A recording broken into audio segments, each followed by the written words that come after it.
আরবের এক ছোট মরুভূমির গ্রামে ভাঙা মাটির ঘরে থাকত ছোট্ট এতিম ছেলে মোহাম্মদ সোহাগ আলী আর তার অসুস্থ বৃদ্ধ দাদা।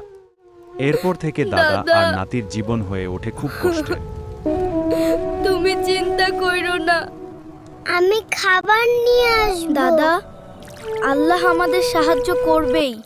মানুষের মর্যাদা টাকায় না, চরিত্রে হয়। আল্লাহ ধৈর্যশীলদের ভালোবাসেন বাবা।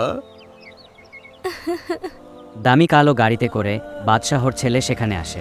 গাড়িটা এত সুন্দর ছিল যে গ্রামের মানুষ অবাক হয়ে তাকিয়েছিল।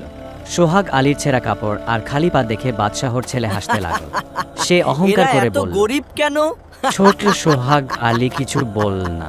এক ধনী ভিনদেশী ব্যবসায়ী সেখানে এসে পৌঁছায়। আমার দাদার জন্য সাহস একটু করে খাবার সোহাগ আলী দিবেন? লোকটার কাছে গিয়ে নিচু একটু স্বরে খাবার বলে। দিবেন? সে শুধু তোদের চুপচাপ জন্য মাথা কোনো নিচু খাবার করে নাই। দাঁড়িয়ে রইল। এখান লোকটা থেকে চলে কিছুক্ষণ যা। ছেলেটার নিষ্পাপ মুখের দিকে তাকিয়ে থাকল। তারপর হঠাৎ নিজের থালা সামনে বাড়িয়ে দিয়ে ক্ষুধার্ত বলল, মানুষকে ফিরিয়ে দেওয়া ইসলাম শেখায় না। পরদিন সকালে ভিনদেশী লোকটা গ্রাম ছেড়ে চলে যেতে লাগল। কিন্তু যাওয়ার সময় সে গোপনে গ্রামের রাস্তার পাশে কয়েকটি টাকার ব্যাগ রেখে যায়।